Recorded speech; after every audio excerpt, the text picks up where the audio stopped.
Ok. Pode começar. Bom dia a todos, bom dia, que maravilha, estamos aqui juntos, mais uma vez, de qualquer forma, conseguimos, né, estar juntos. E, como disse a própria leitura do Evangelho, tudo vai concorrer para que nós saiamos dessa situação ainda mais fortes, né, com toda essa situação desse vírus no mundo. Eu acredito que o mundo vai sair mais fortalecido, né? Como diz Paulo na carta aos Romanos, tudo concorre para o bem daqueles que amam a Deus, e também a humanidade saberá tirar proveito positivo dessa situação. De qualquer forma, graças a Deus, graças à tecnologia, estamos aqui juntos, reunidos, e podemos dar continuidade ao nosso trabalho, né? Hoje nós vamos falar da segunda parte desse trabalho, e quando eu resolvi falar sobre Jesus e o preconceito, de fato eu não tinha ideia de como eu iria organizar esse estudo. Me veio aquela intuição de falar de preconceito juntando com o Evangelho. Mas sempre que a gente segue essas intuições, a gente está amparado, né? Nós que estamos nos dedicando a um trabalho na Casa Espírita, como em qualquer outro templo que colabora com o progresso do ser humano, nós estamos sendo amparados. E foi fluindo, obviamente, nós falamos semana passada, nesse estudo, sobre tudo o que envolve o preconceito dentro desse tema, o preconceito dentro da doutrina espírita. Discussamos sobre vários trechos do Livro dos Espíritos, do Evangelho segundo o Espiritismo e algumas outras obras, né? Foi muito proveitoso.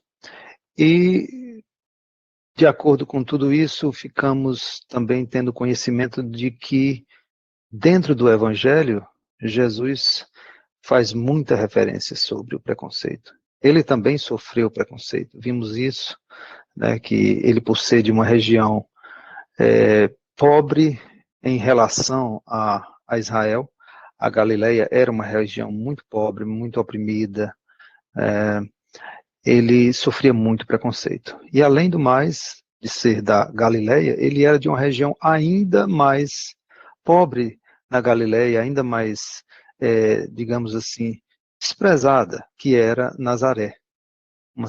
Uma vila, praticamente uma vilinha pequena, e por ser também de Nazaré, até mesmo em Cafarnaum, né, que era um centro maior, ele sofreu preconceito. Mas aí a pergunta para essa segunda parte, será que Jesus combateu o preconceito? Né? E a gente nós fomos buscar no Evangelho todos os trechos aí, e segundo o que buscamos, pegamos aí 5 passagens, né, e vamos discursar sobre essas 5 passagens. Jana, passa mais um slide aí, por favor.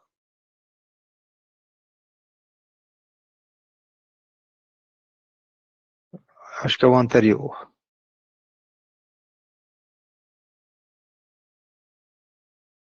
Volta mais um, volta mais 2. A Jana hoje está com um poder nas mãos incrível, né? Ela manda todo mundo calar a boca, todo mundo calar a boca. Ela que passa os slides. Está muito bom. Oi, Charles, esse é o slide 20. Qual seria os slides anteriores? Deixa eu ver aqui. Seria volta. Não, passa para frente. Passa mais um pouco. Pode passar. Mais um pouco. Pronto, a partir daí, né? A partir daí já. Então vai mais um. Da Grow, já estava pensando em. Pronto. Tá bom.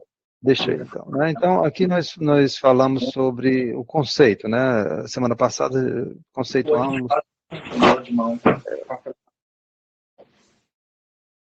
Conceituamos um pouco sobre o preconceito, né? Juízo de valores, sobre algo, alguém um pré-julgamento, uma opinião ou pensamento acerca de algo, de alguém, construído a partir de uma análise sem fundamento, nem conhecimento, nem reflexão.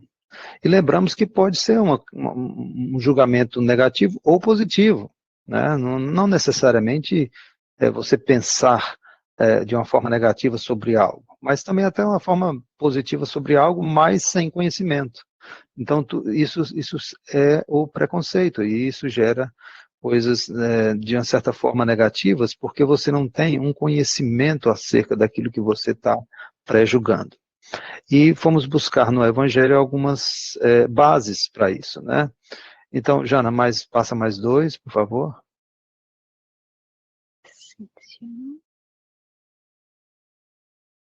Mais um. Pronto, aí, né? Então, lá no Evangelho de Mateus, capítulo 7, versículo de 1 a 3, Jesus fala assim: não julgueis para não serdes julgados, pois com o julgamento com que julgais, sereis julgados. Então, isso é muito forte com relação ao combate ao preconceito. Por que não julgar? Porque nós não temos, segundo Jesus, ainda o discernimento, a capacidade, o amor ao próximo em sua total potencialidade para fazer um julgamento acertado. Obviamente, aqui a gente tem que transcender um pouco a palavra e não levar o pé da letra, porque a gente precisa fazer certos julgamentos, né, no dia a dia, mas isso aqui é aquele julgamento, geralmente, o prejudicial, né, aquele julgamento preconceituoso, de forma negativa, que Jesus se refere. E o outro, ele fala, passa mais um, Jane, por favor, Jana. E o outro, ele diz o seguinte: todo aquele que se encolerizar contra o seu irmão terá de responder num tribunal. E falamos sobre isso, porque na época de Jesus, existia na sua cultura, no judaísmo, 613 leis. Né? A gente costuma falar muito dos 10 mandamentos, mas, além dos 10 mandamentos, que era basicamente a base das leis dos hebreus, Moisés instituiu também 613 leis. Leis essas que, de certa forma, regia o dia a dia, a vida, a ordem naquela comunidade. Né, naquela comunidade.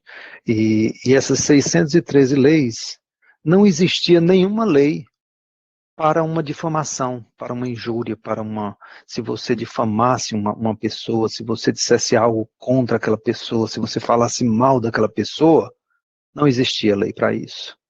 Mas Jesus aqui, nesse trecho, ele fala o seguinte, que aquele que comete esse tipo de infração contra o seu irmão, é aquele que mata com a palavra, não necessariamente mata com uma arma, mas mata com uma palavra, menospreza, né? O seu irmão, chama de louco, de cretino, ele usa uma palavra que era raca, que significa que era um desprezo total, que aquela pessoa não merecia nem ter nascido. Então ele ia enfrentar um tribunal, mas não o tribunal dos homens, não o tribunal do Sinédrio, mas ele iria enfrentar um tribunal ainda mais forte, que seria um tribunal na sua própria consciência.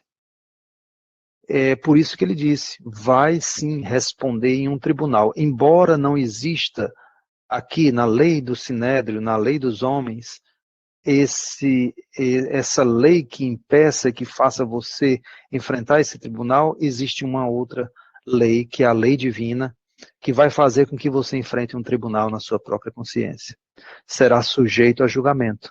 Então, isso é também uma coisa muito forte contra o preconceito. Né? E dando continuidade aqui, Jane, passa mais uma, por favor. Acho que está... No seu aí, Jana, tá faltando alguma coisa, mas tudo bem, vamos lá. Antes de entrarmos aí necessariamente nessa parte do Evangelho, nós vamos aqui falar sobre os mais diversos tipos de preconceito que conhecemos, né? Falamos na semana passada sobre o racismo, o preconceito racial, o preconceito cultural, o preconceito religioso, o preconceito sexual, o preconceito social, o preconceito linguístico. e o preconceito até mesmo na aparência, né? Então, isso é o que a gente mais escuta falar, né? Embora existem muitos outros também, existe preconceito contra pessoas velhas, idosos, né? Existe preconceito de diversas formas. Até mesmo contra os jovens, muitas vezes, né? Os jovens em determinadas situações não podem participar, né? Então, preconceito ele está em tudo, né? E aqui, no livro dos Espíritos, no Evangelho segundo o Espiritismo, não é isso? Essa parte que está aqui está um pouco diferente da que eu estou aqui, Jana. Eu vou tentar chegar lá.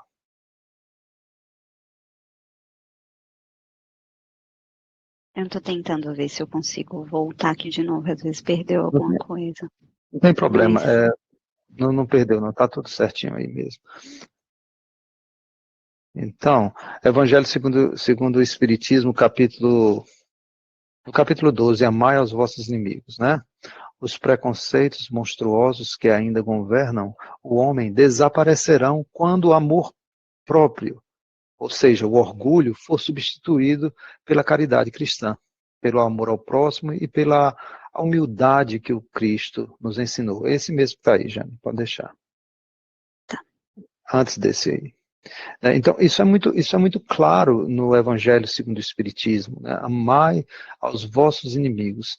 E nessa condição em que a Terra vai atingir, né, esses preconceitos monstruosos terão que desaparecer. Não poderá permanecer ainda nas nossas consciências, nas nossas atitudes, essa filha direta do orgulho que é o preconceito, né?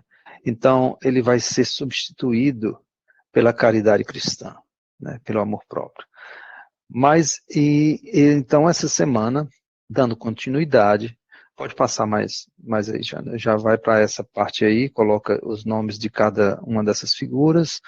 Então, essa semana nós vamos falar sobre isso. Jesus combateu o preconceito, porque sofreu o preconceito, sim, ele sofreu o preconceito. Não resta dúvida. Naqueles trechos que analisamos na semana passada, nós vimos que, por ser de Nazaré, por ser da Galileia, ele sempre vinha sofrendo preconceito, né? Preconceito, diga-se de passagem, de seu próprio povo, né? Você não precisa ir longe para sofrer preconceito. Muitas vezes do seu próprio povo, você é vítima de preconceito. Mas ele também combateu. E aqui o trabalho dessa semana, o estudo dessa semana, é nós falarmos sobre essas passagens. A mulher samaritana, a mulher adúltera, a mulher hemorroíça, a mulher arrependida e a cura do servo do centurião romano. Vamos falar um pouquinho rapidamente sobre essas 5 passagens para a gente se situar, né?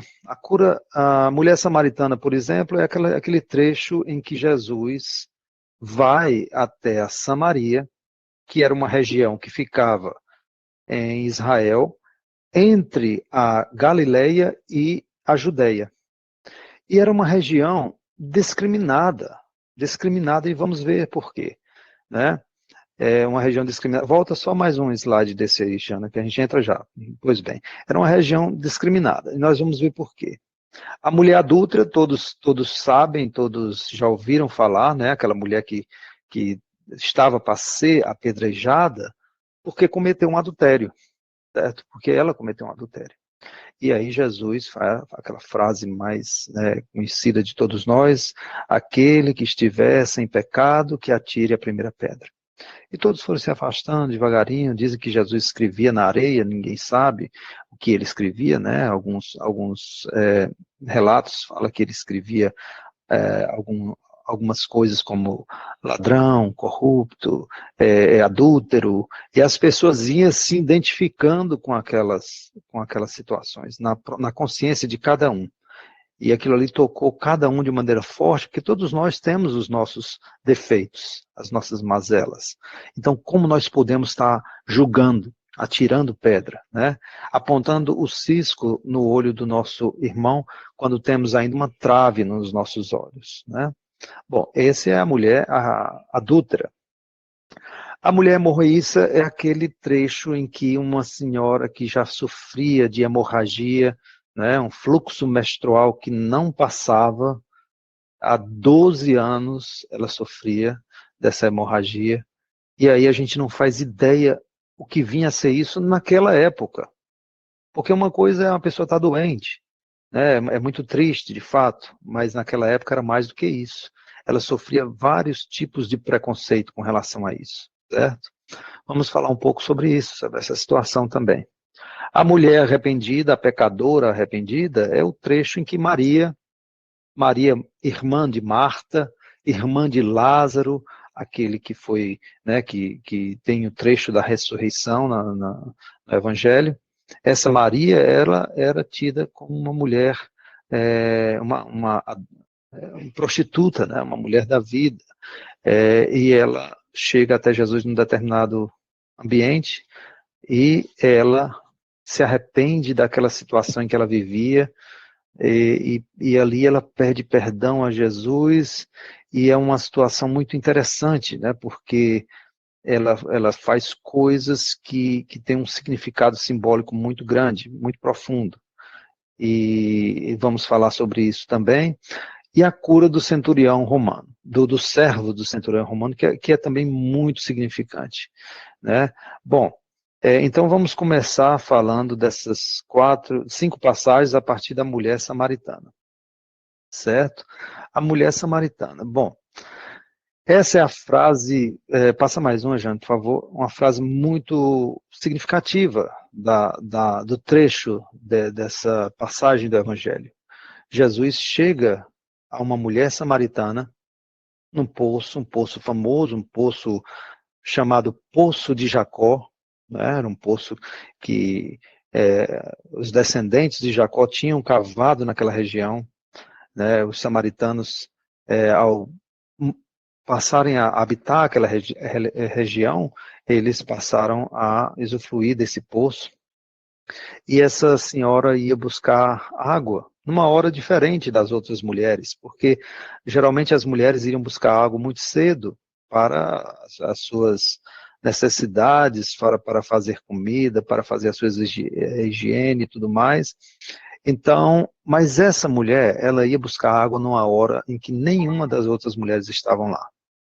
Ou seja, ela, de certa forma, ela estava querendo se afastar do cotidiano daquelas outras mulheres, né? Isso nos diz alguma coisa. Certamente ela era uma mulher que era desprezada pelas outras mulheres da região, porque ela ia buscar numa hora bem difícil, por volta de meio-dia, uma hora em que não era usual as pessoas fazerem esse gesto. Mas Jesus vai ao encontro dessa mulher, certo? E ele pede a ela água, ele pede para que ela possa dar a ele água para beber, dai-me de beber. E ela fica admirada porque aquelas pessoas daquela época se vestiam caracteristicamente de acordo com as suas regiões. E ao ver Jesus, ela já sabia que ele era um judeu, porque ele era da Galileia. Ele também era um judeu. E ele se vestia como um galileu e, obviamente, ele era, ali naquela sua caracterização, ele se apresentava como um galileu judeu. E ela diz assim, mas como sendo você judeu, tu me pedes de beber? A mim que sou samaritana? Porque existia um conflito muito grande entre judeus e samaritanos. E é isso que a gente vai entender. Por que esse conflito? Rapidamente, vamos passar um pouquinho aqui a entender o porquê. E aqui tem um mapa, né, de Israel, Israel já dividido, né, já sofreu a divisão. Antes era um Reino Unido, mas depois da morte do rei Salomão, ele foi dividido em a parte do sul com Judá e a parte do norte com Israel. E aí houve invasões, né, conflitos, invasões, e um rei, Salmanasar, exilou, conquistou toda essa região do norte, né? Pode passar, já. Mais uma vez. Pois é, tá bom aí. Então, ele exilou toda essa região do norte e pegou toda aquela população e levou embora. Porque cada conquistador da época, cada imperador da época tinha uma técnica de conquistar. Já o povo de Judá foi conquistado pelo rei da Babilônia, Nabucodonosor, né? E eles também foram levados em cativeiro para a Babilônia. Mas veja o sistema, a técnica de cada imperador desses de conquistar. O Nabucodonosor leva somente os intelectuais, os nobres, os artesãos para a Babilônia e deixa em Judá grande parte dos trabalhadores da agricultura para que eles pudessem continuar produzindo aquela terra e aquela terra pudesse ser explorada pela Babilônia. E esse povo todo de Judá foi para a Babilônia. E lá se integrou na Babilônia perfeitamente, muitos passaram a habitar lá e ficaram lá por quase 47 anos. Certo? Já o contrário, o rei da Assíria, ele simplesmente levava essas pessoas e essas pessoas desapareciam, ou ficavam para sempre nessas regiões, ou era dizimada. E o que ele fazia era uma coisa muito interessante. Pode passar, Jana. Pode passar mais uma vez. Ele trazia povos de outras regiões, de outros países, para habitar aquela região. Porque dessa forma, aquelas pessoas não tinham aquele amor pela pátria, aquele amor pela terra, como os que foram tirados. E essas pessoas dificilmente iriam se rebelar contra o imperador, contra o rei. Então ele trazia pessoas de outros países, em exílio também, e fazia com que essas pessoas habitassem a região da Samaria. Pode passar umas duas vezes já. Então, essas pessoas que vieram da Babilônia, de Cuta, de Avat, de Amate e de Servaim, né? Essas pessoas que vieram desses outros países passaram a compor o povo samaritano. Agora você imagina, cada pessoa de cada país com o seu próprio Deus, com o seu próprio culto, com a sua própria religião. Era uma coisa assim, uma miscigenação de culturas e de crenças muito grandes. Mas quando eles chegaram lá, esses povos, eles passaram também a cultuar a religião dos judeus, a religião de Israel. E aí houve aquele sincretismo religioso. Vocês podem imaginar como isso não foi, né? Um sincretismo, aquela mistura de religiões, né? Isso ainda hoje dá problemas, né? Se você comparar o nosso Brasil, que há uma diversidade de religião, por exemplo, você vai na Bahia e existem as religiões afrodescendentes, né? Dos brasileiros, mas que se comungam perfeitamente com a religião católica. Não tem como o catolicismo brigar com isso, porque seria muito difícil. Então eles terminam fazendo aquele sincretismo, o que não tem nenhum problema, certo? Mas que há esse sincretismo. Então tem aqueles rituais lá no Brasil, a lavagem de escadarias e tudo mais, tudo aquilo ali é rituais da religião do candomblé, da Umbanda e de outras religiões, mas que se comungam muito bem com o catolicismo, porque isso faz parte do ser humano, juntar as suas crenças, juntar a sua fé e nessa união compor aquela identidade, certo? Então isso aconteceu com os samaritanos. Eles tinham os seus deuses, aqui 5 deuses diferentes, né? E eles juntaram com a crença dos judeus. Mas isso causou um grande conflito entre o povo de Judá e o povo da Samaria, porque eles não aceitavam essa miscigenação, né? Bom, dito isso, aqui a gente vai ver o seguinte, pode passar, Jana, depois esses povos, pode passar mais uma vez, esses povos voltaram, cada um para a sua região, né?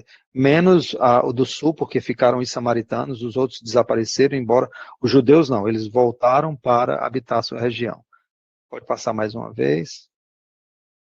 Construíram os seus templos, né?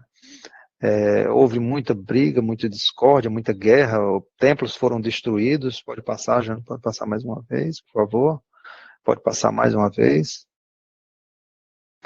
E aí, existia esse conflito, Por essa razão que Jesus falou, olha, cadê o seu marido? E ela fala, eu não tenho marido. E ele diz, olha, disseste bem, você já teve 5 maridos, mas nenhum desses é o seu marido. E aqui é uma referência, quando fala de marido nesse diálogo, está falando de crenças, de Deus, né? Então, você já teve 5 deuses, foram os deuses de todos esses povos que habitaram essa região, né? Mas só um Deus é o Deus que seria o Deus verdadeiro, né? E Jesus estava ali tentando doutriná-la, tentando educá-la com relação a isso. Então, o que acontece nessa situação pode passar umas 2 vezes, Janes, que a gente vê que são povos de outras regiões que era discriminado pelos judeus, e aqui Jesus está combatendo diretamente esse preconceito, né? Mais uma vez, Jane, por favor. É o que a gente chama de xenofobia, né? Isso se fala muito hoje em dia, né? Que é o preconceito, a atitude hostil contra o que é de outro país, ou de outro meio, ou de outra cultura. Hoje a gente vê isso muito com relação às guerras, por exemplo, quando você tem que sair do seu país porque está numa situação de guerra, de conflito, você está passando necessidades, privações, fomes, e você tem que sair daquele país e ir para uma região mais próspera, e ao chegar lá, muitas vezes, você não é bem recebido. Naquela época, não era diferente. E hoje, infelizmente, ainda tem muitas situações em que as pessoas sofrem a xenofobia, né? Aqui também, entre nós, aqui nos Estados Unidos, a gente também vê muito essa situação. E aqui Jesus diretamente está combatendo isso, porque os discípulos estavam ali com ele, reparando aquela situação. Como assim? Jesus está falando com uma mulher samaritana num poço? Será que ele está querendo casar com uma mulher de outra região? Porque era muito normal quando um homem que estava interessado por uma mulher ia se encontrar lá no poço, que era o lugar onde elas ia buscar água, né? Então, eles estavam ali preocupados. Mas como assim o mestre está atrás de uma mulher logo samaritana? Isso não pode. E ele, naquele processo de educação dos seus apóstolos, estava combatendo a xenofobia. Esse, rapidamente, passando por esse trecho, é aquele preconceito em que Jesus está lutando e, ao mesmo tempo, educando os seus apóstolos, né? Pode passar, Jane. Agora vamos falar um pouco sobre a passagem da mulher adúltera, né? Essa passagem é muito interessante, né? Porque naquela época essa mulher foi levada pelos doutores da lei até Jesus, até mesmo para testá-lo, porque os doutores da lei ficavam ali o tempo todo, buscando alguma falha naquele homem que aparentemente para eles se comportava como perfeito em tudo que fazia. Jesus estava sempre fazendo mais discípulos do que os fariseus. Pessoas estavam sendo seduzidas, seguiam Jesus, não só pela sua palavra, mas também em busca de um toque, de uma cura, né? de um benefício que seja. E os fariseus, tanto nos fariseus como nos saduceus, nos escribas, aquilo despertou muito ciúme. Então, eles estavam sempre buscando meios de pegar Jesus de alguma forma. E eles só podiam pegar Jesus se Jesus fizesse alguma coisa contra a lei do Sinédrio, aquelas 613 leis que a gente estava falando anteriormente aqui. Pode passar, Jana, por favor. Então, aqui vamos ver a passagem, né, que está lá em João, capítulo 8, de 1 a 11. Esse trecho só tem em João. E aqui, quando eles dizem, mestres, esta mulher foi surpreendida em flagrante delito de adultério. Na lei de Moisés, nos ordena apedrejar tais mulheres. Tu, pois, que dizes? E Jesus responde, quem dentre vós estiver sem pecado, que seja o primeiro a lhe atirar uma pedra. Então, aqui é uma coisa muito interessante, por quê? Porque a gente vê que eles dizem que na lei de Moisés, essas mulheres devem ser apedrejadas. Mas vamos ver nesse estudo o que diz a lei de Moisés. Passa mais uma vez, Jane, por favor. Aqui está a lei. Levítico 20, capítulo 10. E se a gente for ler com cuidado, a gente vai ver o seguinte: o homem que cometer adultério com a mulher do seu próximo deverá morrer, tanto ele como a sua cúmplice. Bom, essa lei, ela é uma lei para aquela época, não é? Não é uma lei boa, não é uma lei justa, mas era a lei da época. Mas aqui nós vamos entender a lei. Aqui está falando do homem que cometer adultério com a mulher do seu próximo. Ele deverá morrer, tanto ele quanto a sua cúmplice. E no trecho em que Jesus apresenta no capítulo 8 de João, aonde está o homem?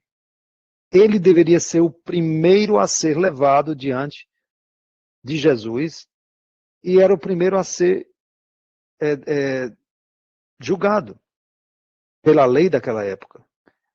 Ele deveria levar o homem e dizer: Jesus, aqui este homem cometeu adultério, né? E ele deverá ser apedrejado com a sua cúmplice. Mas não, eles só levaram a mulher. Eles burlavam, eles modificavam a lei contra o que estava escrito na época para condenar somente a mulher. Porque aqui não tem o homem. Então, isso é o preconceito que a mulher sofria, certo? Ela sofria o preconceito de que o delito, se foi cometido, se a gente pode ver isso como um delito, na época era um delito, mas cadê o homem? Onde ele está? Aqui só tem a mulher. Ela era que era a condenada, ela era que era apedrejada, certo? Então aqui claramente, né, pode passar mais uma vez, Jana, por favor. Claramente Jesus está combatendo o preconceito contra a mulher.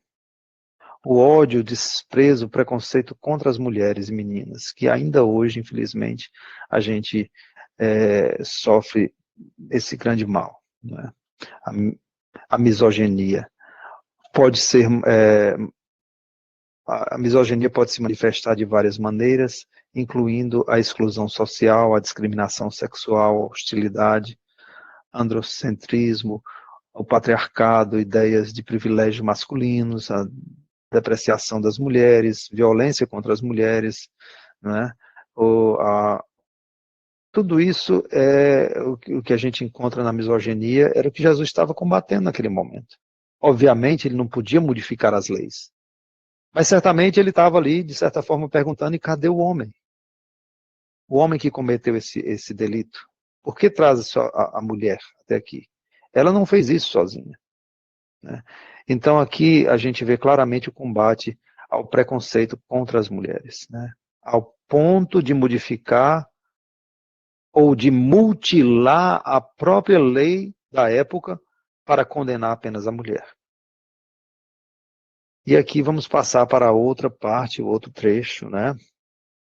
Aonde a gente vai falar sobre a mulher hemorroíça, a mulher que tinha um fluxo menstrual que não cessava, que não passava, há quase 12 anos. Há 12 anos ela sofria dessa situação. Olha, é uma situação que a gente não pode imaginar, né? Porque a medicina na época não podia fazer muita coisa, e essa mulher sofria nessa situação há 12 anos. Mas aí a gente tem que entender a cultura da época para que a gente entenda de fato o sofrimento dessa mulher. Ela sai ali no meio daquela multidão, se arrastando, se esguiçando entre aquela multidão, até tocar a orla do manto de Jesus, porque ela achava que eu não posso falar com ele, eu não posso falar com as pessoas, mas se eu apenas devagarinho aqui, discretamente, aqui por baixo, sem que ninguém me veja, se eu tocar o manto dele, eu posso me curar. E aí, quando ela toca o manto, Jesus pergunta quem me tocou, mas como assim? Todos os seus discípulos, apóstolos, estavam ali do lado, tumultuando e apertando, e nós todos estamos te tocando, mas esse toque foi um toque diferente. É aquele toque que a gente fala quando a nossa fé é elevada, ela consegue realmente mover montanhas, ela consegue atingir patamares, transcender patamares mais altos, e ela consegue extrair a força que está o tempo todo se derramando sobre nós, as bênçãos que está o tempo todo nos atingindo, mas que muitas vezes a gente repele. E essa senhora, ela conseguiu extrair uma força de Jesus a ponto dela se curar, a ponto daquela hemorragia cessar. E ele falou, alguém me tocou de forma diferente porque eu senti que uma força saiu de mim. É muito bonita essa passagem. Mas o que a gente precisa entender nessa passagem é a questão discriminatória, certo? Jana, passa mais uma, por favor. Aqui a gente vai ver uma lei, lembra das 613 leis que nós falamos, né, que existe lá na religião dos hebreus. E aqui existia a lei também daquele momento da menstruação da mulher, que ela estava naquele período menstrual, ela era considerada impura naquele momento. Ela não podia tocar em nada, ela não podia, se ela sentasse em uma cadeira, em um determinado banco, aquela cadeira, aquele banco era considerado impuro. Se ela deitasse numa cama, aquela cama era considerada impura. Ela não podia falar com ninguém, tocar ninguém, sair de casa, ela tinha que ficar enclausurada durante aquele período menstrual. E aqui diz assim, nessa lei, que é logo a lei seguinte da lei da menstruação, diz, quando uma mulher tiver um fluxo de sangue de diversos dias fora do tempo das suas regras, ou seja, quando ela tiver alguma irregularidade, ela será considerada impura. Todo leito sobre o qual ela se deitar ficará impuro. Todo móvel sobre o qual ela se sentar ficará impuro. Quem a tocar ficará impuro. Então, aqui nós temos uma ideia do sofrimento dessa mulher, além da doença. Era o sofrimento da discriminação, do isolamento, né? O preconceito, como se ela fosse um lixo, algo impuro, algo que não podia tocar ninguém, não podia se relacionar com ninguém, estava o tempo todo enclausurada. Agora sim, nós fazemos a ideia do quanto ela foi corajosa, porque mesmo assim ela saiu ali pelo solo, se esguiando para não chamar a atenção de ninguém e tocou apenas a barra do manto de Jesus. Na busca, numa tentativa de que ela iria conseguir uma cura. Ela foi de uma fé muito grande, né? E aqui claramente Jesus está, pode passar mais uma, Jane, por favor. Jesus está combatendo a crença preconceituosa, certo? Porque era o que era na época, é o que muitos ainda existe hoje nas diversas crenças, né? O preconceito na crença, na maneira como você usa a sua religiosidade, né? Então, pode passar mais uma, duas, mais uma vez, Jane, por favor, para a gente adiantar. Mais uma vez. Aí, tá bom. Volta, tá bom. Então, gente, aqui Jesus está fazendo o dai a César o que é de César e a Deus o que é de Deus. Dentro da religiosidade, dentro da sua crença, dentro de todo aquele conjunto de normas e leis, o que Jesus diz é que as coisas têm as suas separações. O que é de Deus é de Deus, o que é do homem, até que ela possa atingir uma equidade, certo? Então aqui eu coloquei o desenhozinho aqui da balança, mas justamente para retratar a legislação humana, a crença religiosa, muitas vezes ela está ali se balanceando, uma pesa mais do que outra, a outra vai pesando e tudo mais, mas acima de tudo, o fiel da balança é a lei divina. Quando essas duas, a legislação humana e a crença religiosa, está em acordo com a lei divina, aí elas estão balanceadas e elas estão andando em harmonia, elas não estão ferindo ninguém.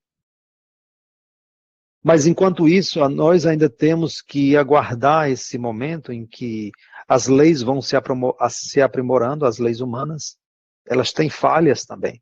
Por que elas têm falhas? Porque elas não estão em acordo com a lei divina. Por que a crença religiosa tem falhas? Porque elas não estão ainda em acordo com as leis divinas. Nesse momento aqui, essa senhora não podia se relacionar e ter uma vida normal, porque a crença religiosa estava em desacordo com a lei divina. Certo? E, ao mesmo tempo, essa mesma crença religiosa, já naquela época, também era a legislação. Hoje existe a separação entre a lei humana e as crenças religiosas e a religião. Naquela época, não. Mas mesmo hoje, com essa separação, esse desenho aqui da balança diz o seguinte, que quando elas estão em acordo com a lei divina, elas estão equilibradas. Certo? E Jesus combate justamente nessa passagem o preconceito religioso. Todo aquele preconceito que, através das crenças, leva ao sofrimento, leva à injustiça. E nós sabemos que existem muitos e muitas crenças nessa situação.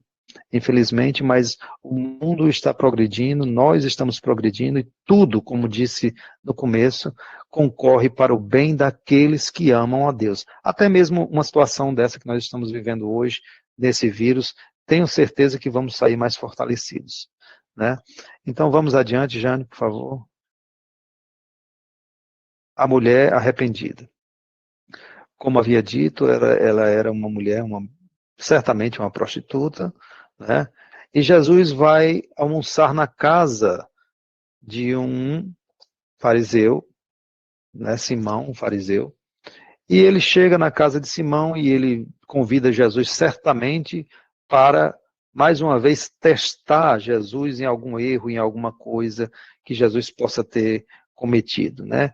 E aí, ele, ao receber Jesus, ele simplesmente começa lá o banquete, começa a jantar e chega essa senhora e começa a chorar, a lavar os pés de Jesus com as suas próprias lágrimas e a enxugar os seus pés com os seus próprios cabelos e passar perfume, derramar perfume sobre Jesus e óleo sobre a sua cabeça e beijar os pés de Jesus, né?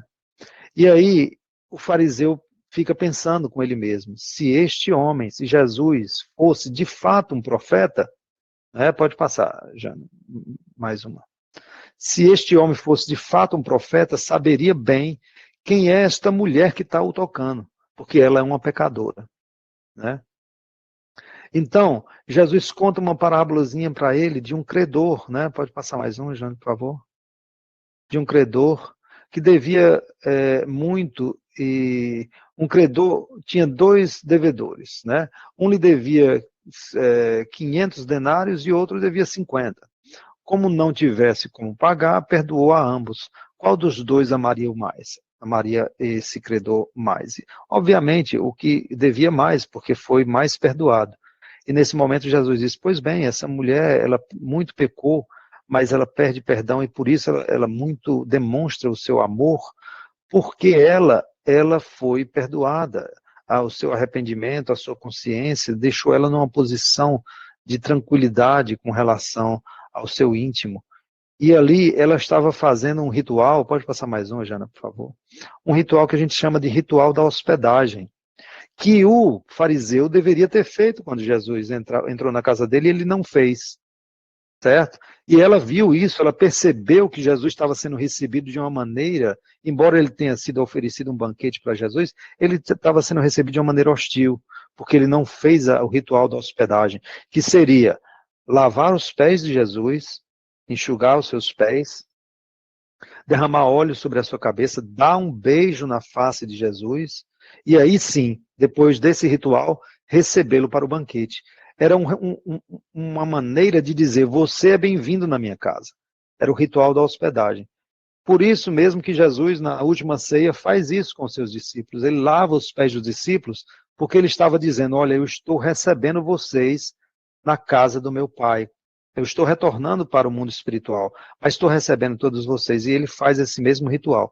E essa senhora, essa mulher, Maria, a irmã de Marta, ao ver que Jesus entrou naquela casa, naquele fariseu, e que ele não foi bem recebido, ela se antecipa, ela toma a frente e ela lava os pés de Jesus com as suas lágrimas, com seus cabelos, enxuga os pés de Jesus, beija os pés de Jesus e derrama óleo. Então ela diz assim, olha, eu estou fazendo um ritual que este homem não fez na casa dele, porque tu és um Messias, tu és alguém de muito valor e deveria ser recebido com honras, e ele não fez isso. No entanto, ela fez.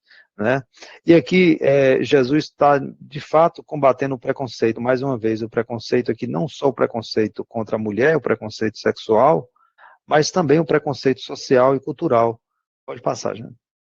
Jesus está combatendo a hipocrisia daquele homem que estava ali recebendo Jesus apenas para pegar ele em algum erro, mas não estava de fato recebendo ele no seu íntimo, no seu coração, certo? Então, Jesus está combatendo a hipocrisia e o preconceito aqui, no caso, o preconceito social, sexual e cultural. Vamos passar mais uma aí, Jane, que para a gente o tempinho já está quase que acabando. E aqui a gente vai falar um pouco da cura do servo do centurião. Muito interessante essa passagem. Pode passar. Pode passar mais uma, mais uma. Aqui vamos começar aqui a ler a passagem em si, né? O centurião tinha um servo a quem estimava muito, a que estava doente, à morte. Tendo ouvido falar de Jesus, enviou-lhe alguns dos anciões dos judeus para pedir-lhe que fosse salvar o seu servo. Certo? Vamos passar mais um, Jane, por favor.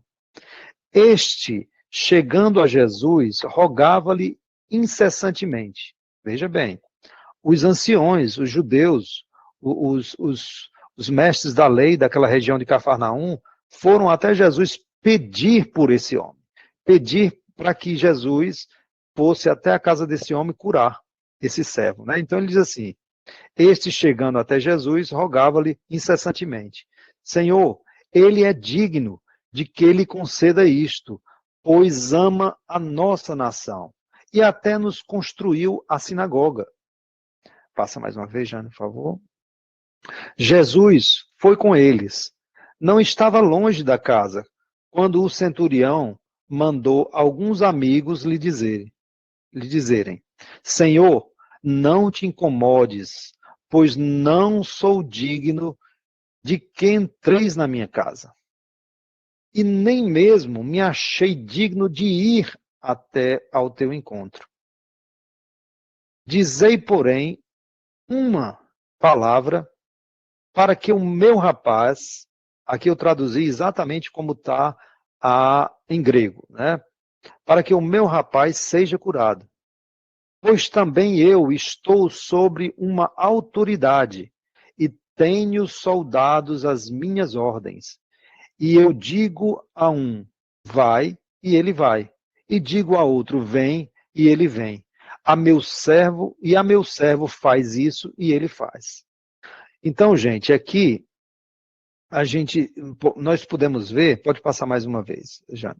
Isso, mais uma vez. Tá bom. Ótimo. Aqui nós temos a parábola em si, certo? E o que é interessante é porque este centurião romano, claramente pelos estudos teológicos, né, ele vivia uma relação homoafetiva com esse servo, certo? E o que nos vem a achar isso? Algumas coisas que Lucas, ao contrário de Mateus, né, porque aqui nós pegamos o trecho de Lucas, deixa bem claro. O primeiro trechinho aqui que nós vamos ver é o seguinte, pode passar, já só mais, é esse mesmo. Um servo, né, a quem estimava muito, a quem muito amava, né, estava doente à morte. Bom, aqui nós vamos ver o seguinte, passa mais uma vez, Jane, por favor. As próprias pessoas daquela região de Cafarnaum gostavam muito desse centurião. Ele era muito querido. Tanto que os anciãos, quando fala os anciãos aqui, são os doutores da lei, os mestres, as pessoas que eram encarregadas daquela comunidade religiosa, né? da parte religiosa da comunidade. Os patriarcas também, tudo ali está envolvido, as autoridades da região. Foram eles que foram até Jesus pedir por este homem.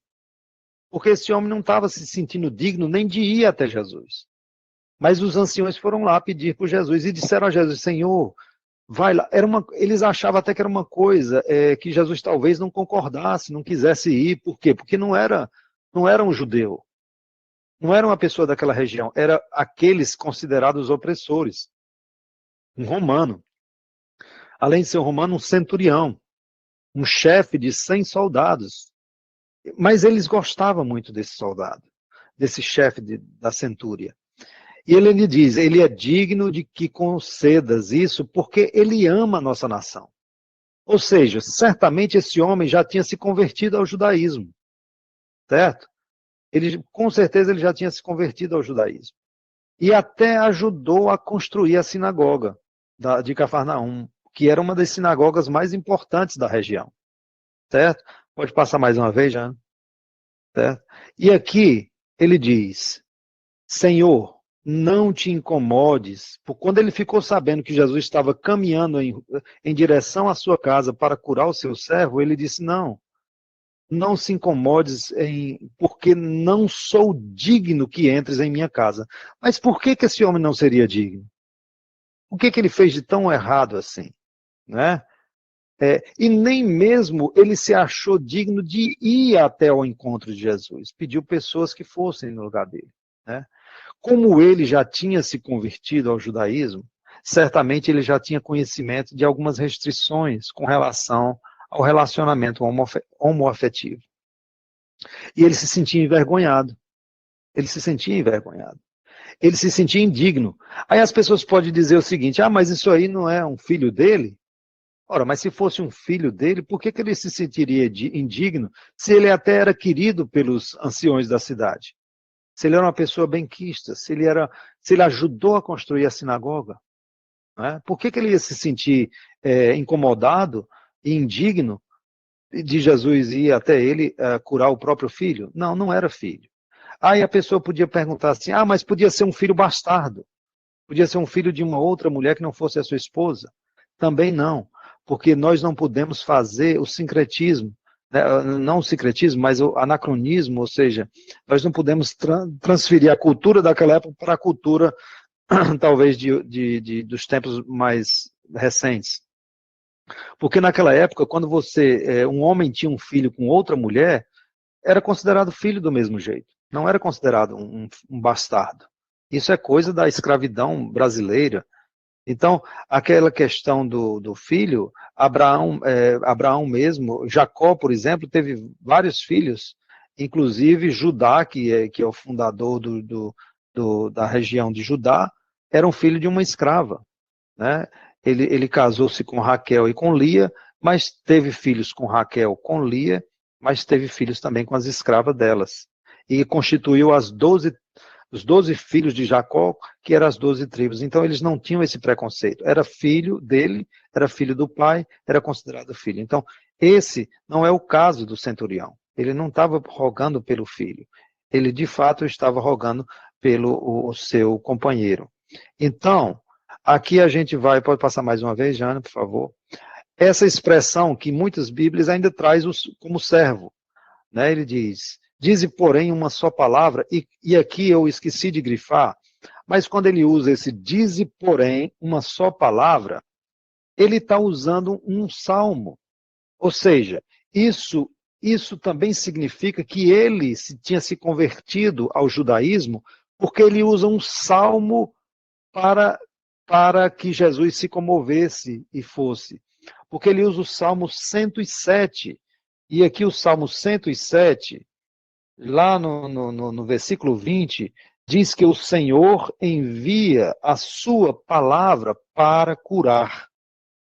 O Senhor envia a sua palavra para curar. Ou seja, através ele cita um salmo para Jesus. Dize uma só palavra e o meu rapaz, né, do grego, a tradução grega que aqui está acima, a Jane colocou, paes, né? Essa tradução grega já não é aquele mesmo servo, porque qualquer Bíblia que você abrir aqui vai estar o nome servo, mas quando se vê a tradução direta do grego, é diferente. Esse servo quer dizer o meu rapaz, o meu menino, o meu garoto, né? Seja curado. Né? E aqui, se a gente continuar mais uma vez, Jane, por favor, lá adiante ele diz, eu tenho soldados às minhas ordens também. E quando eu digo um vai, ele vai. Quando eu digo ao meu servo, aí esse servo já é outro tipo de servo. Que é o que do grego lá está doulos, que é um servo de confiança. Então aqui também, nesse estudo, a gente tem a referência dos dois servos. nas Bíblias são traduzidas por servos. Mas um é o paz e o outro é o doulos. Paz é o meu rapaz e o doulos é o servo de confiança.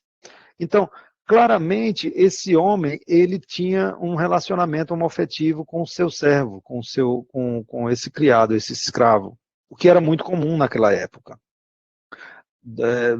Dentro da cultura grega, né, que é a cultura romana, a cultura do helenismo.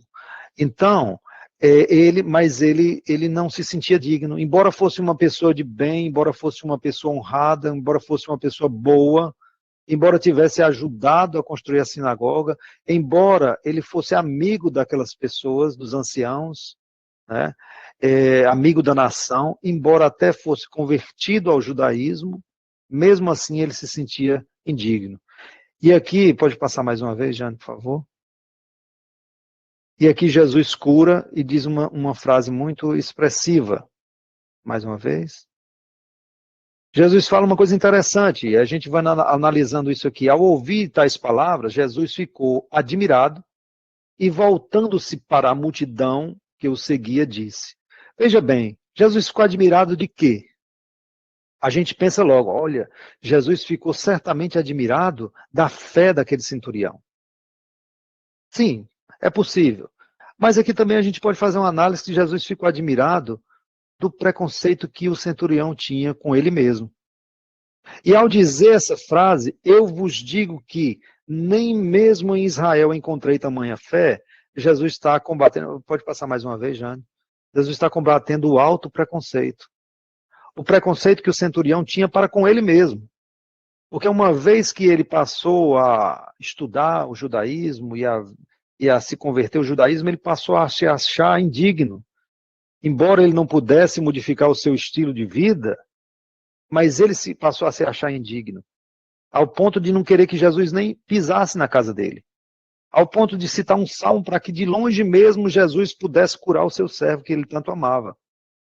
Mas Jesus, ao dizer que não encontrou ninguém com tamanha fé, queria dizer para aquele homem, olha, não pare com isso, você é uma pessoa digna, você é uma pessoa honrada, não se menospreze dessa forma, você é um homem bom, você ajudou a construir a sinagoga dessa região, você é amigo dos judeus, dos galileus.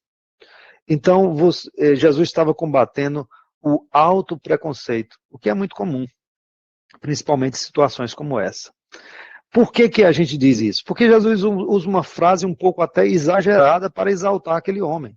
Ora, veja bem, ele disse que não existia ninguém com tamanha fé em Israel. Mas olha, João Batista era de Israel. A sua própria mãe, Maria, de Israel. Todos os seus discípulos, apóstolos, né? Todas aquelas pessoas, será que ninguém tinha fé maior do que a desse centurião? Essas mulheres todas que a gente viu sendo curada, a mulher hemorroísa, que é curada através da sua fé, né? Ele falou tanto de que João Batista nunca, dentre os nascidos de mulher, não tinha ninguém maior do que João. Então, como assim que esse centurião tinha uma fé maior do que todos esses personagens de Israel? Certamente Jesus queria combater com isso esse alto preconceito, dizer, você é uma pessoa honrada, você é uma pessoa de valor, você tem uma fé muito grande, para que ele pudesse, naquele momento, não se sentir tão menosprezado. Então, de todos esses preconceitos aqui, esse é um que a gente, assim, quase que não percebe, o alto preconceito. Pessoas que têm preconceito consigo mesmo, por uma situação que está vivendo, por uma forma que está se conduzindo, e até por consequência de crenças preconceituosas, certo? Então, aqui, ele deixa esse homem saber que ele é uma pessoa honrada, mesmo diante de toda aquela situação que na época era considerada pelos judeus uma situação adversa da conduta, daquela religiosidade. Bom, gente, este foi o estudo desses trechos. Espero que todos vocês tenham tirado algum proveito, né? Para mim foi um estudo muito bom. A gente pôde analisar nessas 5 passagens, poderíamos ter analisado muitas outras mais, porque todas elas, com certeza, Jesus está sempre combatendo um tipo de preconceito, para que realmente o mundo possa ser um mundo melhor, isento desses preconceitos monstruosos, como diz lá no Evangelho segundo o Espiritismo, né? Filhos do orgulho, né? Da ignorância, do egoísmo, para que o mundo atinja esse patamar de um mundo melhor. Um mundo onde a caridade cristã será aquela que vai reger a regra, a lei do amor, que vai reger a nossa lei. A lei dos homens será também condicente, como estava naquela balancinha, com a lei divina, certo? Então, agradeço a todos, né? Agradeço também aos organizadores aqui desse evento, porque nos deu a condição de estarmos juntos num dia como hoje, né? Nesse dia em que a gente só tem a agradecer a Deus pelo aprendizado, e vamos então para a nossa prece final. Muito obrigado, Senhor Jesus, por esse momento de união, de confraternização.